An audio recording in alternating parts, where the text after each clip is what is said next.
Em nome do Pai, do Filho e do Espírito Santo. Amém. Queridos alunos, queridas alunas, vamos rezar para continuar o nosso recordatório e também recuperação do conteúdo das virtudes teologais e da religião. Em nome do Pai, do Filho e do Espírito Santo. Vinde, Espírito Santo, enchei os corações dos vossos fiéis e acendei neles o fogo do vosso amor. Enviai o vosso Espírito e tudo será criado e renovareis a face da terra. Oremos. Ó Deus, que instruíste os corações dos vossos fiéis com a luz do Espírito Santo, fazei que apreciemos retamente todas as coisas, segundo o mesmo Espírito, e gozemos sempre da sua consolação. Por Cristo Senhor nosso. Amém. Pai nosso que estais no céu, santificado seja vosso nome, venha a nós o vosso reino, seja feita a vossa vontade, assim na terra como no céu. O pão nosso de cada dia dai-nos hoje, perdoai-nos as nossas ofensas, assim como nós perdoamos a quem nos tem ofendido, e não nos deixeis cair em tentação, mas livrai-nos do mal. Amém. Ave Maria, cheia de graça, o Senhor é convosco. Bendita sois vós entre as mulheres, e bendito é o fruto do vosso ventre, Jesus. Santa Maria, Mãe de Deus, rogai por nós, pecadores, agora e na hora de nossa morte. Amém. Santo anjo do Senhor, meu zeloso e guardador, se a ti me confiou, a piedade divina sempre me rege, me guarde e me governe. Me ilumine. Amém. Maria, sede da sabedoria, rogai por nós. Então, queridas e queridos, vocês já devem ter recebido, digitalizado este livro, A Vida da Graça, do Pozo, A Moral Católica, do Padre Pinkers, A Moral Especial, do Aurélio Fernandes, que nós vamos usar, e também esse outro manual de Teologia Moral Fundamental do Fernandes. Tudo digitalizado.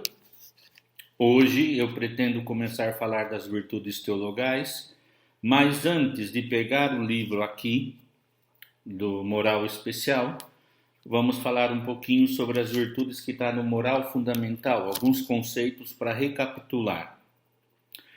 E estará no capítulo 8º, pode deixar que depois eu vou deixar no guia de estudo, roteiro de estudo para vocês.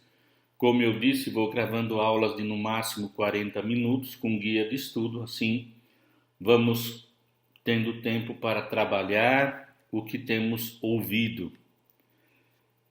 E no capítulo 8º, na página 185 da Moral Fundamental de Fernandes, ele diz: a santidade é a plenitude da vida cristã. A vida de cristã é o seguimento e a imitação da vida de Jesus, pela graça que temos recebido no batismo. E ele cita uma encíclica Veritatis Splendor de João Paulo II, que eu vos convido a estudá-la um dia. E o Papa diz: aqui não se trata apenas de nos dispormos a ouvir o ensinamento, e de acolhermos na obediência ao mandamento. Trata-se mais radicalmente de aderir à própria pessoa de Jesus Cristo, de compartilhar a sua vida e o seu destino, de participar da sua obediência livre e amorosa à vontade do Pai, seguindo, mediante a resposta da fé, aquele que é a sabedoria encarnada, o discípulo de Jesus, torna-se verdadeiramente discípulo de Deus. Isso é o número 19. Depois, o número 21 da Veritatis Splendor diz: seguir Cristo não é uma imitação exterior, já que atinge o homem na sua profunda interioridade. Ser discípulo de Jesus significa tornar-se conforme a Ele, que se fez servo até ao dom de si sobre a cruz. Pela fé, habita no coração do crente, e assim o discípulo é assemelhado ao seu Senhor e configurado com ele, Isto é fruto da graça, da presença operante do Espírito Santo em nós. Então, e ele cita Santo Agostinho, o Papa João Paulo II. Alegremo-nos e agradecemos. Tornamo-nos não apenas cristão, mas Cristo. Maravilhai-vos e regozijai-vos. Tornamo-nos Cristo. Então, essa identificação, essa aderência, essa conformação a ter Cristo, gerar Cristo em nós, que é obra da graça, se dá de modo pleno pela habitação do Espírito Santo na alma. E isso gera em nós as virtudes teologais. Na página 187, Aurélio Fernandes diz: identificar-se com Cristo através das virtudes. Para nos identificarmos com Jesus Cristo, é necessário a ação do Espírito Santo. As simples forças do homem são incapazes de o elevar a esse cume tão alto, pois deve cristificar todo o seu ser. Identificação abarca os instintos, âmbitos do ser espiritual, razão, vontade, vida afetivo-sentimental. De acordo com a doutrina do Novo Testamento, o cristão há de possuir o pensamento de Cristo e ter os seus sentimentos. O final deste processo de santificação é assinalado por São Paulo na carta aos Gálatas, quando propõe que o crente deve identificar-se com Cristo, ao ponto de dizer: já não sou eu que vivo, é Cristo que vive em mim. Mas a ação do Espírito Santo, o cristão deve responder, exercitando numa série de atos que lhe facilitem elevar-se ao nível que assinale essa vida nova. Deus te dá a inabitação trinitária, a Trindade habita em você. Junto com as virtudes da fé, esperança e caridade, recebemos os dons do Espírito Santo. Por isso que, antes de falar das virtudes da religião, eu vou colocar uma aula que eu já gravei para a turma que eu dou da graça, um capítulo sobre a graça somente, para que vocês ouçam e leiam. Está nesse livro, vou deixar o guia de estudo para vocês assimilarem isso, né?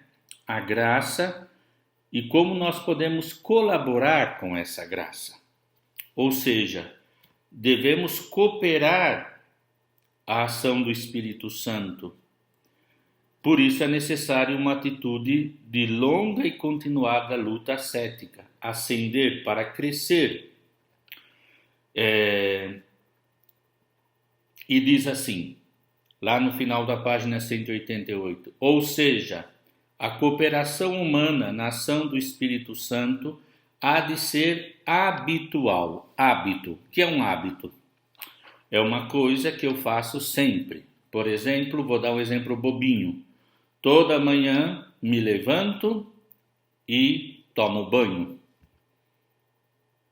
É bom, né? Porque é bom para todo mundo. A mesma coisa na vida espiritual. Eu tenho um hábito, levantar e rezar as laudes, a oração da manhã. Como eu faço? Treino. Longos anos de seminário, não é? Vou treinando, para colaborar com a graça de Deus. Ou seja, a cooperação humana na ação do Espírito Santo há de ser habitual, isto é, criar hábitos no sujeito. Pois, bem, esta disposição constante recebe na teologia moral o nome de virtude. Com efeito, a virtude é um hábito que facilita o homem a atuar bem, ao contrário do vício, que não facilita o homem a fazer o bem, mas a fazer o mal. Então, aqui é muito importante não nos esquecermos o ponto essencial, não é? É necessário treinar. Isso significa colaborar com a graça de Deus. Por exemplo, hoje, dia 17 de julho, é sexta-feira. A igreja nos convida a lembrarmos da paixão de Cristo, a jejuar, abster-se de carne, se não for possível, substituir por uma obra de misericórdia, ou fazer uma mortificação, se privar-se de alguma coisa, por amor a Cristo e aos irmãos. Imagina que você hoje não coma carne, que você gosta tanto, e o dinheiro que você ia gastar com a carne você dá a um pobre. Isso é um treinamento às virtudes que você já recebeu no batismo. Entenderam? E aqui ele diz: a necessidade de praticar as virtudes já fora posto em relevo pelos filósofos gregos, em face da doutrina de Platão, que pensava que para ser bom cidadão era suficiente conhecer o que era bom ou mal. Aristóteles acrescentou que não bastava ter a ideia do bem, era preciso pô-la em prática. E acrescentava que também não bastava levar a cabo ações boas mais ou menos pontuais, era necessária uma repetição de atos, a fim de que o sujeito adquirisse hábitos de boa atuação.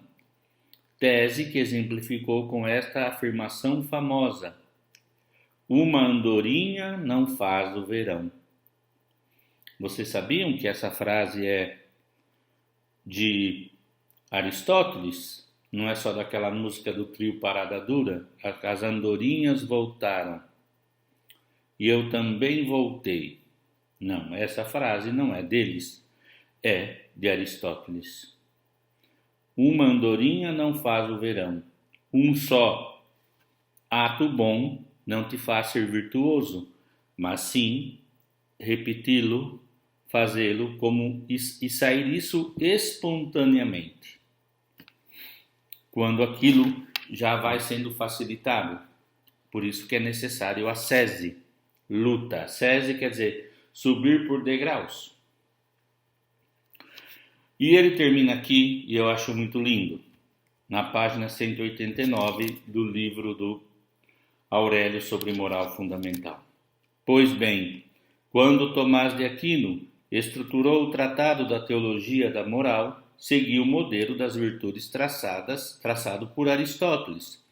Mas, sobre o esquema moral aristotélico, São Tomás articulou o conjunto de novas virtudes cristãs que se encontram formulados ou pressupostos na Bíblia, que havia sido vividas ao longo da tradição da Igreja. Ao estudo das virtudes, dedica São Tomás a parte mais extensa da Suma Teológica. No conjunto, dedica-lhe 189 questões, da parte 1, 2, 2. 1 não, 2, 2. E na página 189, ele fala-nos da definição da virtude. Então, a virtude é uma disposição habitual para fazer o bem.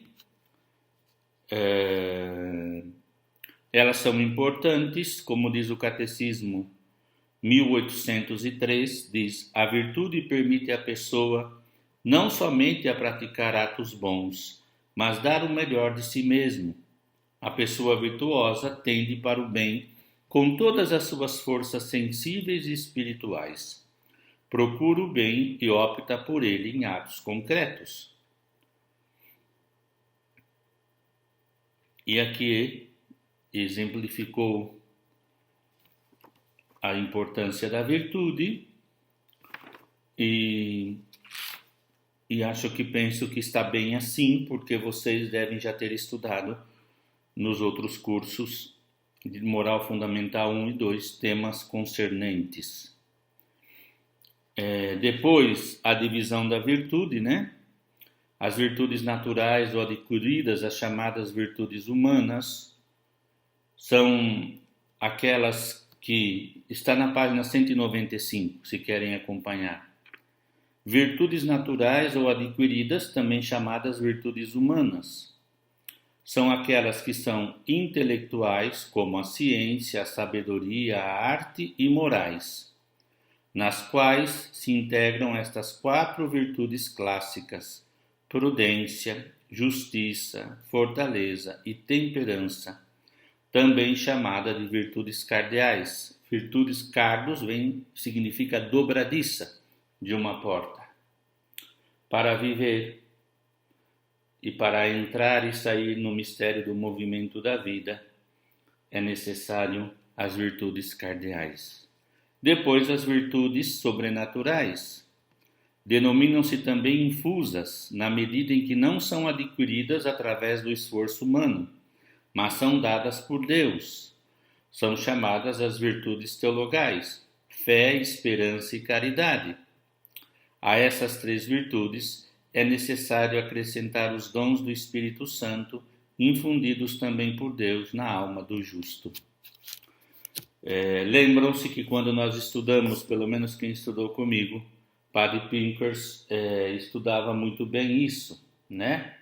Sobre o Espírito Santo e a nova lei, que é a lei do amor, o capítulo 7, e falava que nós recebemos do Espírito Santo e o Espírito Santo nos ajuda a entrarmos profundamente no mistério de Deus, do seu amor. Não quer dizer que se nós recebemos a fé, esperança e caridade, foi dada, são virtudes que foram infundidas em nós, ao passo que as humanas já estão na nossa estrutura genética, pessoal, psicológica. Mas não quer dizer que as sobrenaturais, se nós recebemos sem ter praticado, que nós não nos devemos também trabalhar, aprofundá-las, fazê-las crescer. A fé, a esperança e a caridade implica também um trabalho espiritual, uma vida interior. Tá bom? Então aqui em 17 minutinhos eu defini um pouco as virtudes, depois vocês vão ter o guia de estudo. E agora, gente, eu gostaria que vocês, quando pegarem essa aula, terem essa gravação, peguem aqui o livro Moral Especial que eu também digitalizei para vocês. Aqui nós vamos entrar próprio da moral especial, né? Que nos ensina como viver a teologia, os fundamentos da teologia moral, como colocar em práticas, como viver as virtudes, e antes devemos conhecer estas virtudes.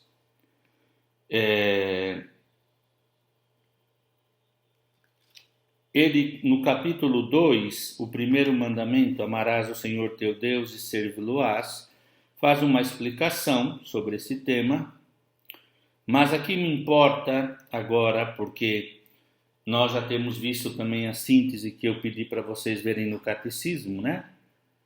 Que Jesus Cristo leva à perfeição os 10 mandamentos e ele plenifica, não mudando a lei, mas dando pleno cumprimento, um sentido interior, a lei do coração, escrita no coração, que produz frutos para a vida eterna. Vocês sabem que amar a Deus sobre todas as coisas implica amar o próximo como a si mesmo. Não tem como. Se vocês lerem toda a literatura joanina, explicaremos bem isso. Se você não ama de modo sobrenatural o irmão que você vê, como amará a Deus que não vê? Muito bem, então hoje nós vamos começar na página 32, estudar as virtudes teologais. Vamos ler com calma, se for necessário farei alguma apresentação, né, para que nós possamos sintetizar isso. Como eu disse, depois nós teremos um pouco de graça, né, que eu penso que é necessário, mesmo porque vocês estão no final do semestre, cansados, e depois terminamos com virtudes da religião, tá certo?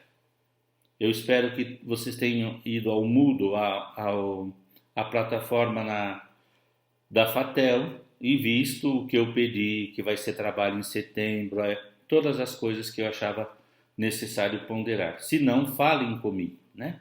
E que vocês têm 2 meses para fazer um trabalhozinho, trabalho pequeno, importante, mas pequeno, para que não vos pese, para que vocês não... E vai ser um trabalho só, vale a nota do semestre, tá bom? Então, página 32. A fé e a esperança estabelecem a comunhão com Deus e com os homens. Diz assim o autor: o homem deve crer em Deus, há de confiar nele, deve amá-lo sobre todas as coisas. A vida cristã consiste em praticar estas 3 virtudes fundamentais. Praticar a fé, a esperança e a caridade. O estudo e a prática destas virtudes é o objetivo do primeiro mandamento. Assim em si, o Catecismo do Concílio de Trento. O primeiro dos preceitos abarca a fé, a esperança e a caridade. Com efeito, quem diz Deus de um ser constante e imutável, sempre o mesmo fiel, perfeitamente justo. Daí que devemos aceitar necessariamente as suas palavras e ter nele uma fé e uma confiança completas. É o Todo-Poderoso, clemente, infinitamente inclinado a fazer o bem. Quem não poderá não colocar nele todas as suas esperanças? E quem poderá não amá-lo, contemplando todos os tesouros de sua bondade e ternura que derramou em nós? Daí a fórmula que Deus emprega na Sagrada Escritura, tanto no início como no fim dos seus preceitos. Eu sou o Senhor. E aqui tem uma nota, a nota 7, que fala do Concílio de Trento, né? Para vocês verem a fonte. E continua o autor: quando o homem reconhece a glória de Deus e o adora, estabelece uma comunicação íntima e direta com Deus. É uma relação teologal. Daí que estas virtudes se denominem virtudes teologais. Também se chamam virtudes infusas, porque é Deus quem as infunde na alma do cristão no batismo. Na verdade, o cristão, ao batizar-se, recebe uma vida nova, a vida da graça, que o eleva à ordem sobrenatural. Com a graça divina, diz a nota 8, citando o Catecismo, o cristão recebe também os dons e os frutos do Espírito Santo, que, como ensina o Catecismo da Igreja Católica, são disposições permanentes que tornam o homem dócil aos impulsos do Espírito Santo. A ação do Espírito Santo no homem é muito importante para a vida moral, porque conduz à perfeição das virtudes. E aí voltamos lá para o texto, no corpo do texto. Na verdade, o cristão, ao batizar-se, recebe uma vida nova, a vida da graça que o eleva à ordem sobrenatural. Então adquire um novo modo de crer em Deus. Também se apoia e confia nele, com maior confiança, até o ponto de esperar gozar plenamente dele na outra vida. Ama-o com amor indescritível, ama com um amor novo sobrenatural a Deus e aos homens, acima de qualquer criatura. Com o exercício das virtudes teologais, o homem vive vida sobrenatural, que é próprio da dignidade de Filho de Deus e é recebido no batismo.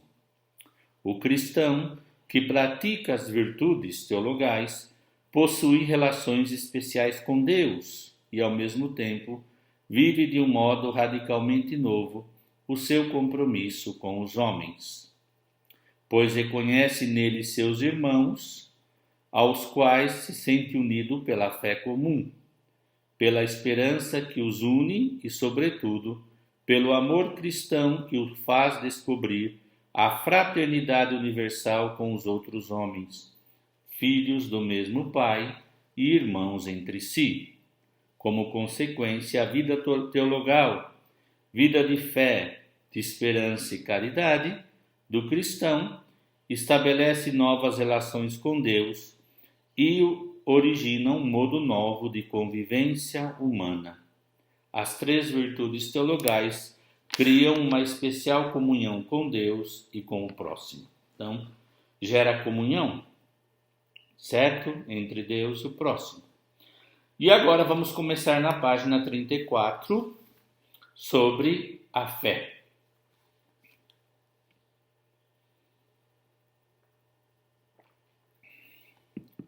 A fé é a virtude teologal que nos permite aceitar as verdades reveladas, porque confiamos na palavra de Deus que nos las revela.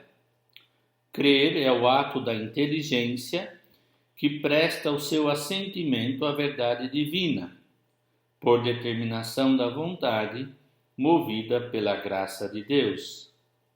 A fé é acreditar no que não vemos, é confiar em Deus e aceitar os ensinamentos que Ele nos transmite. A fé é a virtude teologal que, mediante a graça divina, permite ao homem escutar a voz de Deus, que o chama a responder-lhe, aceitando a sua pessoa e assumindo a sua mensagem.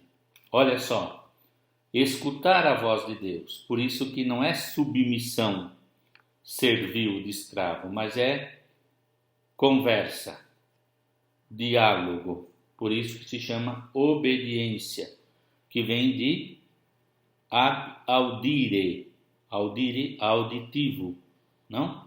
Aparelho auditivo, escuta, que gera obediência amorosa, submissão amorosa. Recebida a fé, o cristão deve permanecer atento à voz de Deus e cumprir os seus desígnios divinos. Isto implica os atos seguintes: responder à palavra de Deus que o chama, crer no que Deus lhe ensina, conservar a fé recebida, ilustrá-la para compreender o que crê, defendê-la, comunicá-la. Em resumo, relativamente à fé, o cristão deve cumprir deveres e evitar certos pecados. E aqui da página 35 até a página 38, antes de falar dos pecados contra a fé, o autor vai explicar quais são esses deveres, que já foi elencados. O primeiro, responder à chamada de Deus. A fé exige de quem é chamado que corresponda afirmativamente à palavra de Deus.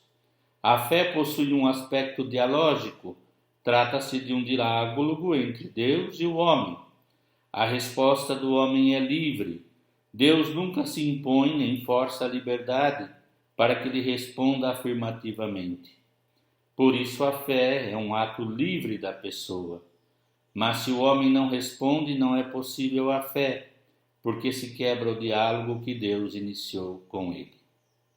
Segundo dever, acreditar em todas as verdades que se encontram no credo. Tem que se acreditar em todas as verdades contidas no símbolo da fé.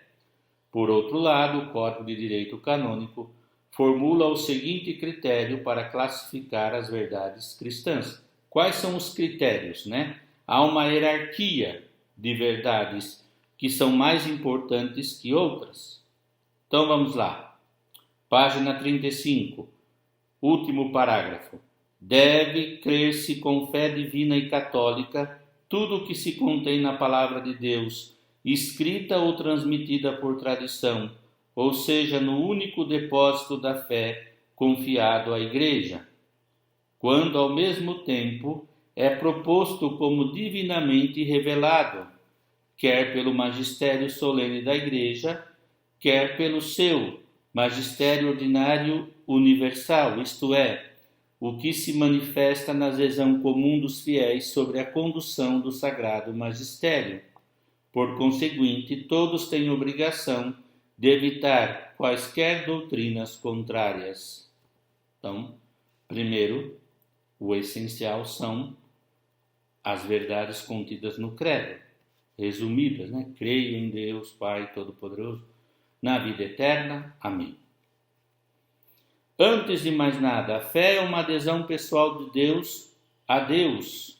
Ao mesmo tempo, e inseparavelmente, é o assentimento livre de toda a verdade revelada por Deus, enquanto adesão pessoal e assentimento à verdade revelada. A fé cristã difere da fé numa pessoa humana. É justo e bom confiar totalmente em Deus e crer absolutamente no que Ele diz. Seria vão e falso ter semelhante fé numa criatura. Conservar a fé. O cristão deve proteger a fé recebida. Não pode expor-se a perdê-la. O que acontecerá se não velar por ela, se descuidar enriquecê-la mediante a oração e a recepção dos sacramentos? Se não se libertar dos obstáculos que a coloquem em perigo, tais como o convívio indiscriminado com incrédulos, a falta de prática religiosa, o desregramento da sua vida moral, a leitura de obras que se opõem à fé ou a combatam. Como ensina o Catecismo da Igreja Católica, o primeiro mandamento, amar a Deus sobre todas as coisas, ordena que alimentemos e guardemos com prudência e vigilância nossa fé, rejeitando tudo quanto a ela se opõe. Segundo ponto, ilustrar a fé. Quem recebeu a fé deve esforçar-se por entender o que crê. O crente deseja compreender o que Deus revelou. A graça da fé abre os olhos do coração e, com a ajuda do Espírito Santo, pode penetrar com mais luz nas verdades reveladas, embora permaneça oculta a riqueza insondável do mistério.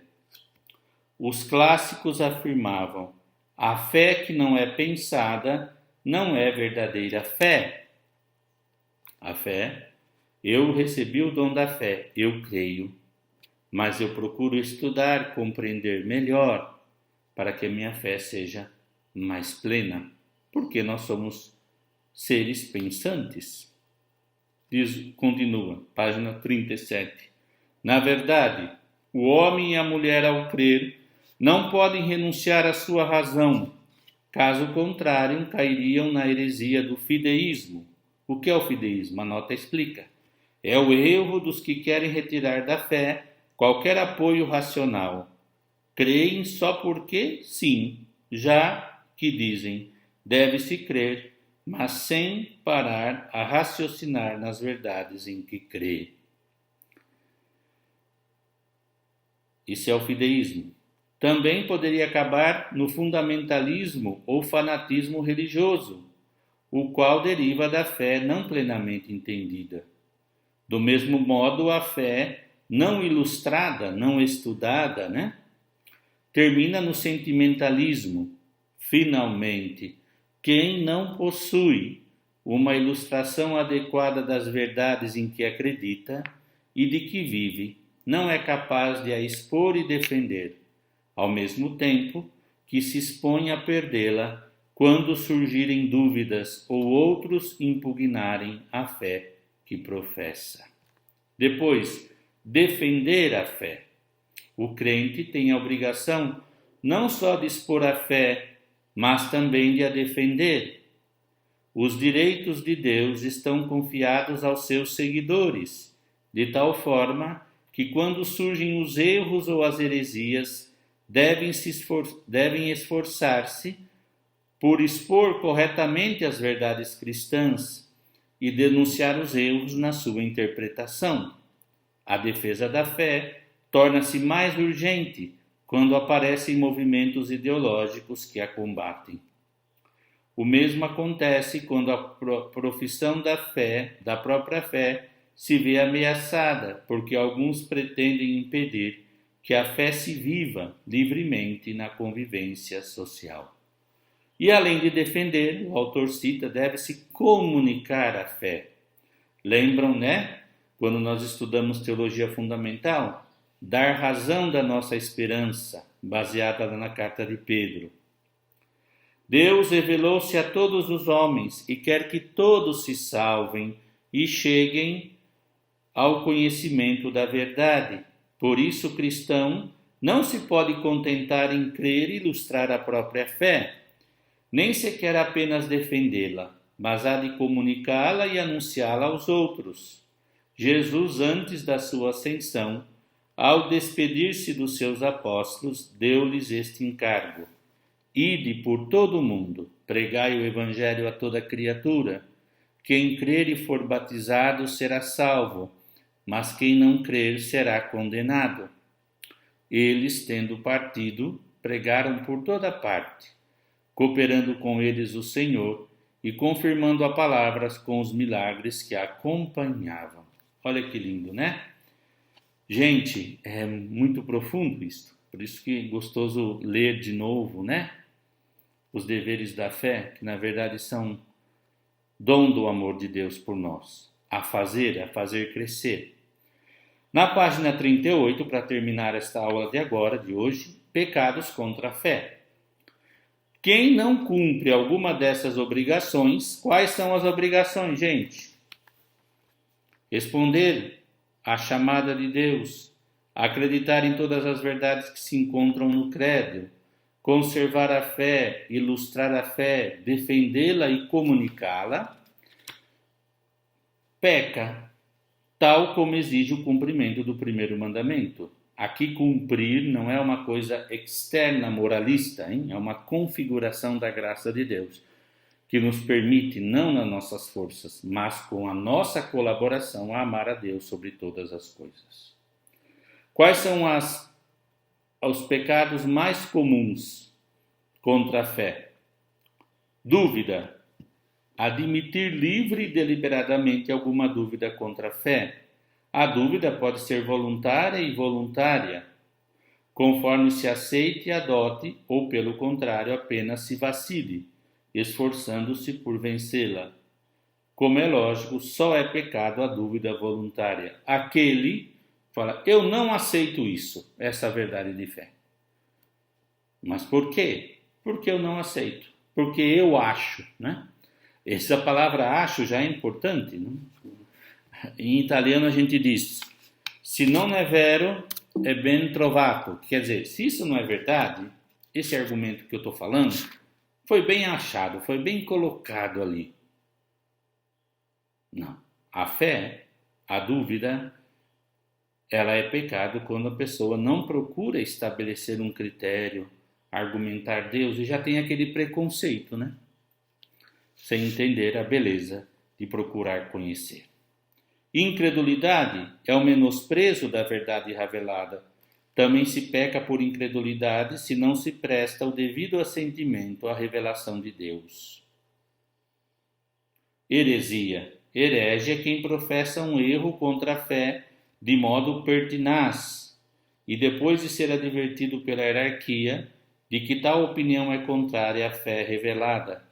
Para ser herege, não basta, pois, defender um erro contra a fé, mas é preciso que se desobedeça à advertência da hierarquia, quando a Igreja pede para repensarmos certas posições. E a apostasia é quem abandona a fé e impugna a fé que tinha professado. O apóstata é um traidor à fé praticada anteriormente. Cisma, página 39, é a separação da Igreja Católica e a rejeição da autoridade e obediência ao Papa. Estes erros iniciam-se lentamente e peca-se contra a fé ao mesmo ritmo em que se deixa de viver a fé nos diversos aspectos da existência. A este respeito, deve-se valorizar a importância da prática da vida moral. Por isso, o remédio para evitar os pecados contra a fé é vivê-la coerentemente de acordo com os ensinamentos do magistério da Igreja. Sem dizer também, meus amados e amadas, que às vezes a gente pensa que crê, que aceita, mas a gente tem um preconceito. Parece que aquilo que nós cremos ou defendemos é fé. E não é, não está bem esclarecido. Nós pensamos que nós damos já como pressuposto que é assim, porque ficamos muitas vezes parados lá no catecismo da primeira comunhão. Muito bem, então nós vimos aqui o que é introdução ao que é virtudes e os pecados contra a fé. Terminamos uma aula, 40 minutos e pouquinho, acho. Eu vou colocar no Moodle, na plataforma agora, esta aula e um guia de estudo. Depois, vamos falar sobre esperança e caridade. Mais uma aula. E assim vamos trabalhando, tá? Fiquem na paz do Senhor. Glória ao Pai, ao Filho e ao Espírito Santo. Amém.